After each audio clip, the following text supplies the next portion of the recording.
Good day. Welcome to this presentation about the use of fire-resistant hydraulic fluids in press hardening applications. My name is Ronald Knecht and I work for Quaker Houghton as Global Strategic Product Line Manager for Hydraulics and Lubricants. In the next 25 minutes, I'd like to tell you a bit more about our experience in press hardening and inform you what a fire-resistant hydraulic fluid could bring you. First, I'd like to tell you a little bit about our company, Quaker Houghton.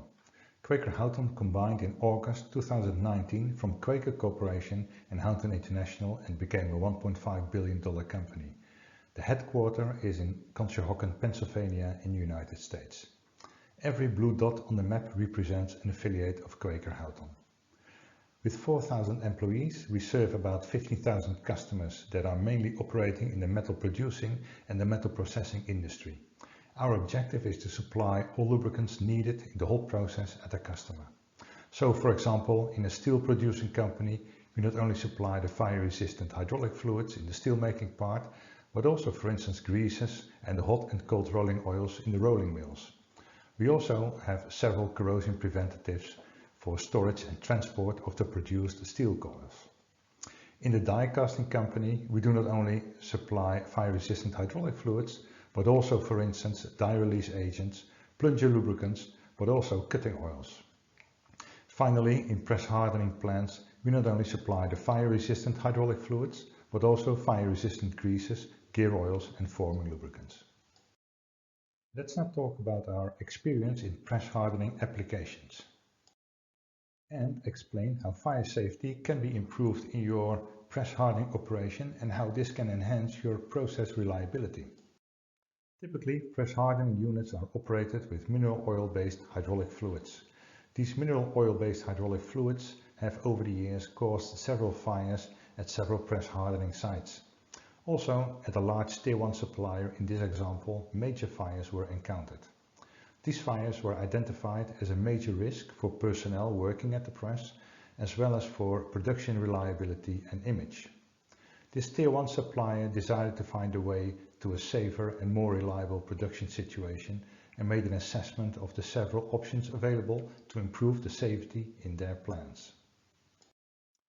The first option evaluated had as objective to stick to the mineral oil-based hydraulic fluid and just make some changes on the hydraulic design, especially around the tooling. They noticed that this was not a real solution as the mineral oil-based hydraulic fluid still remained close to the hot blank and the rupture of a hose still could cause a fire. The second option was the evaluation of a fire extinguisher system. This obviously also had an advantage that no changes had to be made to the hydraulic fluid or the press. The downside was that it was very expensive to install such an extinguishing system, but also that it does not take away the fire risk. They were afraid that the fireball of exploding mineral oil would have reached the ceiling before the fire extinguishing system was activated. The third option was evaluated to change the hydraulic fluid from a mineral oil to a water-based fire-resistant hydraulic fluid, a water glycol HFC. This clearly would have offered a good fire-resistant situation. The downside was that this fluid could not run on, for instance, the same pressures as the presses running on today, which is 280 to 290 bar. So a quite expensive modification of the press would have been necessary, which would have cost about $150,000 to $200,000 per press. The fourth option that was evaluated was the use of a water-free fire-resistant hydraulic fluid, in this case based on a polyol ester, a so-called HFDU. As this fluid is water-free and based on organic materials, it means that there will be a certain moment that it can burn as well. However, several fire tests have shown that some fire could happen at 900 degrees C, so the temperature of the blank, but that the flames were relatively small and easy controllable and only took place where the oil got in contact with the hot surface. Very important was that no vapors were formed and no explosion took place. On the positive side, they noticed that no changes had to be made to the hydraulic system and the used components like pumps and seals and other components appeared to be compatible with this fluid type. Overall performance was comparable to that of a mineral oil. So they arrived at a safe and controlled situation which appeared in the end the most cost effective. So, what experience do we have in press hardening? Our adventure started in July 2013 when we had the opportunity to fill the first press hardening line with our HFDU product. Today we have more than 120 press hardening lines worldwide operating on our hydraulic fluid. 34 of these press hardening lines are in operation in China. In China, the press hardening lines with our fire-resistant hydraulic fluids can be found at the big car makers, but also at the major tier 1 suppliers. The majority of these lines were switched from mineral oil to the HFDU, but also in several cases new presses were filled. In all cases, we have noticed that there was no need to make any change to the system. So in all cases is what just drain the mineral oil as much as possible, flush and refill it with our HFDU. Important was to monitor that the remaining mineral oil content became less than 5% in order to guarantee the fire resistance of the new fluid. The builders of the hydraulic presses could stick to their original design, which could be operated with both the mineral oil as well as the fire resistant hydraulic fluid without any modification. Also with the new energy efficient servo motor driven hydraulic systems, these fluids perform just as reliable. Meanwhile, several press makers like Loidersafe, APT, Schuler, Fagor, Hyundai Via, Diefenbacher have wide experience and endorse the application of our fire-resistant hydraulic fluid. Let's now talk about what fire resistance in hydraulic systems really means and what it can bring. What you see on this picture is what we like to avoid by all means, which is that our plant or our production line is burning down because of a fire. It not only gives a big risk for the staff that is working there, but it can also mean a capital loss of several millions of dollars simply because you are losing your production line, you may be losing the building, and you have production losses which might cause that you cannot supply your customer. Obviously, there are many ways to get a fire in the plant. One of the reasons we can do something about is a fire caused by mineral oil-based lubricants, as these lubricants are highly flammable and tend to have an explosive kind of ignition. One of the key points in fire resistance is fire intensity. It does not necessarily mean that a fire-resistant fluid should not burn. In fact, the fluid we talked about is water-free organic ester-based, so there will be a temperature that it might burn. Important is to see what happens if it burns, as this is all about control of the situation. Explosion-like ignition, like with mineral oil, versus just small flames where the fluid is in contact with the hot surface, as with our HFDU. Other key points in fire resistance are smoke formation. Is it sight, breathtaking? Do we have some time to get away? The last point mentioned is propagation of the flame. So when you have an ignition of a spray simulating a small rupture in a hose. Is the fire traveling back to the system, or do the flames just stay where it is in contact with the hot surface? There are several ways to test the fire resistance of hydraulic fluid. One of the ways is to go through Factory Mutual. Factory Mutual is a well-respected American insurance company that physically looks at your production process and takes a sample to test it in its lab in the United States to measure the fire resistance of the fluid according to their requirements. When it meets the requirements, they issue a certificate stating that the fluid is fire resistant. They are about the only company in the world who does this. For the company being insured by Factory Mutual, it means that when Factory Mutual does a risk assessment on your plant, they notice you're using FM approved products, you might get a reduction on the premium that you have to pay. Even if you're not insured by Factory Mutual, you can still take the benefit from the approval. That is because Factory Mutual is recognized by many other insurance companies, which in the end can also lead to a reduction of the premium to be paid.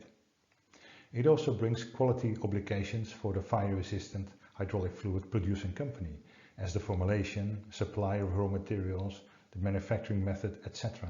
Everything is filed at Factory Mutual. Factory Mutual is auditing every production facility at least 2 times per year to make sure that the fluid being sold as a Factory Mutual approved fluid is meeting the agreed standards. Let's now have a look at the intrinsic fire resistance of an HFDU compared to a mineral oil-based hydraulic fluid. For that, 3 parameters should be looked at. One is the auto-ignition temperature, which is the temperature at which the oil ignites without external ignition source. There you can see that mineral oil has a much lower auto-ignition temperature than an HFDU. The second parameter is specific heat, which is the energy that is needed to heat up the oil. There you can see that mineral oil needs about 15% less energy than an HFDU to be heated. The third parameter is heat of combustion, which is the energy that is released when the oil is burning. Here you can see that mineral oil generates about 15% more heat when it is burning compared to an HFDU.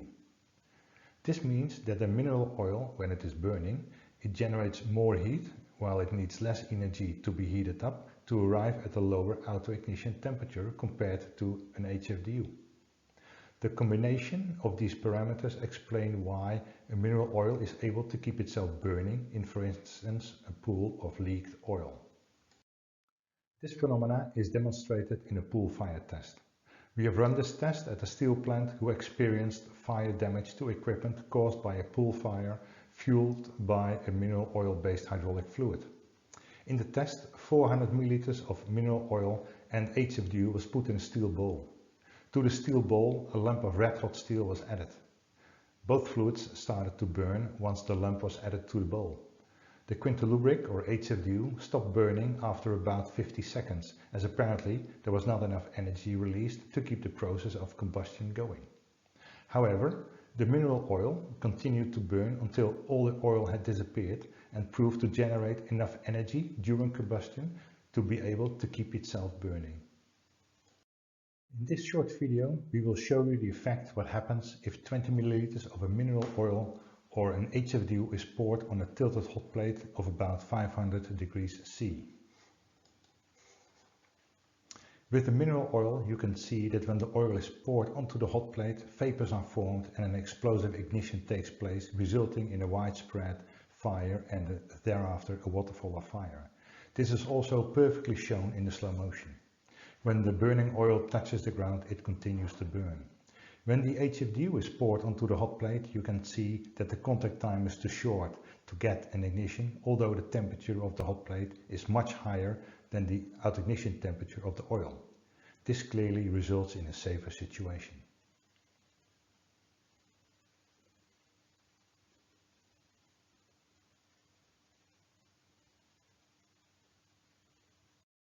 In these snapshots you can see the effect when a mineral oil-based hydraulic fluid or HFDU is poured on a 900 degrees C surface. The mineral oil starts to build a lot of vapor, which on the second frame results in a mushroom-like explosion, launching the burning droplets in the area and a waterfall of fire. When the HFDU or quintalubric is poured on the 900 degrees C surface, no vapors are being formed. You can see small flames being formed once the oil touches the hot surface, but no explosion. This is the control of the situation. So, in summary, the fire resistance of a polyester-based hydraulic fluid, like quintalubric, allows for a swift and easy control of a potential crisis situation. The HFDU does not form vapors that can explode. The chance of personal injury and interruption to production is reduced to a minimum. So in an overall summary of this presentation, we have shown you that the technology we are proposing is proven in many applications. It is endorsed by all the large global press builders. And last but not least, it has proven to be a safe solution or a safe alternative to mineral oil-based hydraulic fluids without giving in on performance on the hydraulic system and reliability of the production. I'd like to thank you very much for your attention.